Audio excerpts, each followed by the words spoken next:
ગયું. હા, તૂટી ગયું. પછી ઉપર ગઈ ને ત્યારે મેં જોયું કે મમ્મીએ કામ ચાલુ કરી દીધું છે, તો ફટાફટ ફોન લેવા આવી. Hey guys, welcome back to my new video. અને આજના સવારના નાસ્તામાં અમારે બની છે મકાઈ. હજી હમણાં જ મેં કુકરમાંથી કાઢી અને એ ઠરે છે, તો મેં વિચાર્યું કે તમારી સાથે થોડીક હું વાત કરી લઉં, એટલે ઠરી જાય. જેવી ઠરી જાય છે હું નાસ્તો કરી લઈશ અને મમ્મી ઉપર રેડી થાય છે, એટલે રેડી થઈ જાય એટલે મેં વિડીયો બનાવું છું. અને વિડીયો બનાવ્યા બાદ તમને હું દેખાડીશ કે આજે મેં આજના દિવસમાં શું શું કર્યું. તો છેલ્લે સુધી વિડીયો જોજો એટલે તમને પણ મજા આવશે અને મને પણ મજા આવશે. તો અત્યારે મેં છે ને મારી ગાડી છે ને ચાર્જિંગ ઉપર મૂકી દીધી છે. જો કાલે તમને ખબર છે કેવું થયું તો તો આજે રિસ્ક નથી લેવું, આજે તો જવું જ છે. એટલે આજે મેં છે ને જાગીને તરત મેં ગાડી ચાર્જિંગ ઉપર મૂકી દીધી છે. તમને હું બતાવું તો ખરી, પણ નોર્મલ તેલ જેવું છે, જેવું આપણે ખોપરેલ તેલ આવે ને જેવું જ બન્યું છે, પણ થોડુંક કાળું થઈ ગયું છે. જો મમ્મીએ કાંઈ વધારે પડતું ઉકાળી દીધું ને તો કાળું થઈ ગયું, પણ ચાલશે, તેલ તો છે લગાવશું. અને આ તો મેઇન ટોપિક તો છે જ નહીં, તેલ ઓફકોર્સ. હવે છે ને અમારે અહીંયા ગેલેરી છે બહાર, જ્યાં મેં આવા કુંડા વાવેલા છે. કુંડામાં ઝાડવા વાવેલા છે, ત્યાં છોડ વાવેલા છે. તુલસી છે, બિલ્લી છે. બિલ્લી અમારે કેવી થઈ ગઈ, કેટલા સમયથી ધ્યાન જ નથી રાખ્યું, તો હાવ આવી થઈ સૂકી થઈ ગઈ છે નીચેથી ને જીવડા એટલે કીડી થઈ ગઈ છે. કીડી દેખાશે જ નહીં, આમાં કટિંગ કરી નાખી છે ઉપરથી એટલે. અને તુલસી છે ને બીજા છોડ મુરઝાઈ ગયા છે.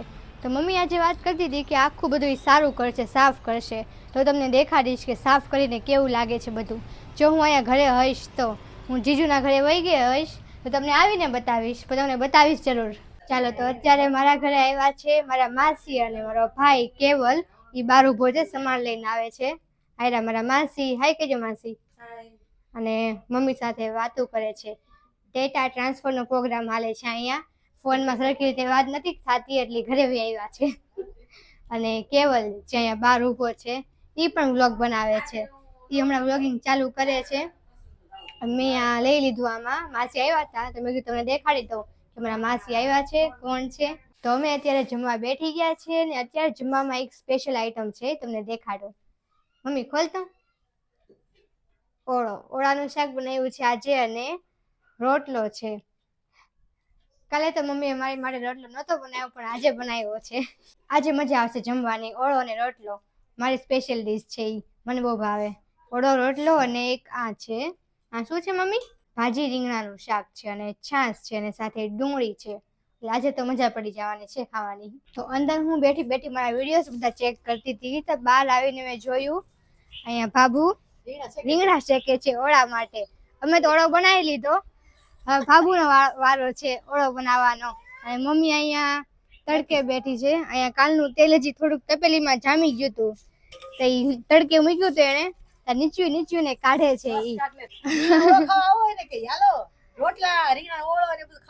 આવો ખાવા, બધા આવો ખાવા. હું અત્યારે અંદર બેઠી બેઠી એડિટિંગ કરતી હતી અને મમ્મી ઉપર ગઈ હતી અને મને કહીને ગઈ હતી કાંઈક, પણ મેં કંઈ સાંભળ્યું નહીં. હું કહીને ગઈ, પછી ઉપર ગઈ ને ત્યારે મેં જોયું કે મમ્મીએ કામ ચાલુ કરી દીધું છે, તો ફટાફટ ફોન લેવા આવી. અને જો તમને દેખાડું, મમ્મી સાફ સફાઈ કરે છે, બધું સરખું ગોઠવશે. મને એવું લાગે છે કે ફટાફટ બધું પૂરું કરી નાખશે, સાફ કરીને બધું ગોઠવી દે છે. હું કરું ને તો મને બહુ વાર લાગે. તમને ઉપર જઈને દેખાડું. એટલે મમ્મી આ શું થઈ ગયું? હા, તૂટી ગયું. ઠીક, ઓકે. મને ચૂક ગરબો તૂટી ગયો. મમ્મી તુલસીમાં મુખા જો મમ્મી બોલે છે. હું મમ્મી કયા? આ શ્યામ તુલસી ને રામ તુલસી, એ બેમાં ફરક હોય મને હજી ખબર નથી પડી. શ્યામ તુલસી અને રામ તુલસીમાં શું ફરક કે? તો આ કેમેરામાં કેમ આ બધાને? શ્યામ તુલસી એટલે કાળા કાળા, રામ તુલસી એટલે ધોળા. એટલે કાળા ધોળા એટલે એની ડાંગી જો ને કાળી હોય, કથાય. હા, ઓલાની ધોળી ડાંગી હોય. ધોળી એટલે લીલી હોય.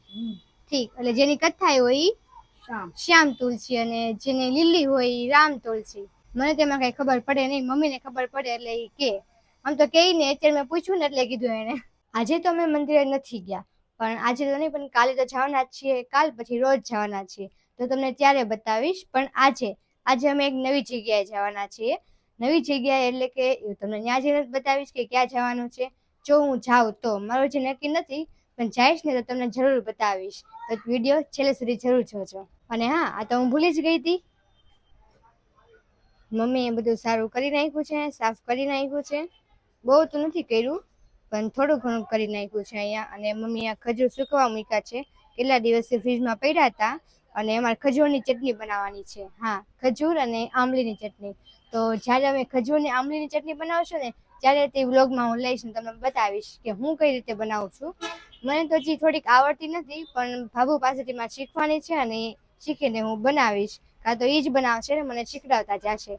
તો અમે અહીંયા રૂપાણી સર્કલ પાસે એક પતંજલિની શોપ છે, તો ત્યાં મની ને જીજુ એ લોકો આવે છે એની ગાડી લઈને, તેની રાહ જોઈએ છે. આવે ને અહીંયા તો અમે નીકળીએ. તો અમે પહોંચી ગયા છીએ ત્યાં, અને અહીંયા મેળો છે, નાસ્તાનો ને તેનો મેળો છે અહીંયા. તો અહીંયા બધી ખાવાની વસ્તુના 50 જેટલા સ્ટોલ છે, અને 10-12 જેટલા સ્ટોલ અહીંયા બહાર છે. અને અહીંયાથી અંદર જવાનું છે, અહીંયાથી છે ને અહીંયાથી છે.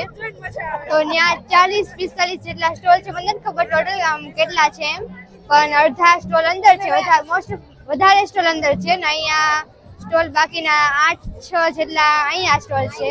તો હવે જોઈએ કઈ વસ્તુના સ્ટોલ્સ છે ને એ જોઈએ. અને અહીંયા છે ને આ બધા બાળકોને સ્કેટિંગ કરે છે એને એવોર્ડ આપવામાં આવ્યો હતો, અને એ જોયા બાદ અમે ત્યાં ફ્રૂટ સલાડ ખાધો અને ઘણો નાસ્તો કર્યો. તો હવે અમે ઘરે આવી ગયા છીએ, અને તમને વિડીયોમાં કેવું લાગ્યું મને કહેજો. બધું તો હું તમને ન દેખાડી શકી, કારણ કે અડધી કલાક પછી છે ને માણસોની ભીડ વધતી ગઈ, એટલે મેં જેમ વધે ને મેં ટ્રાય કરીશ તમને બતાવવાની.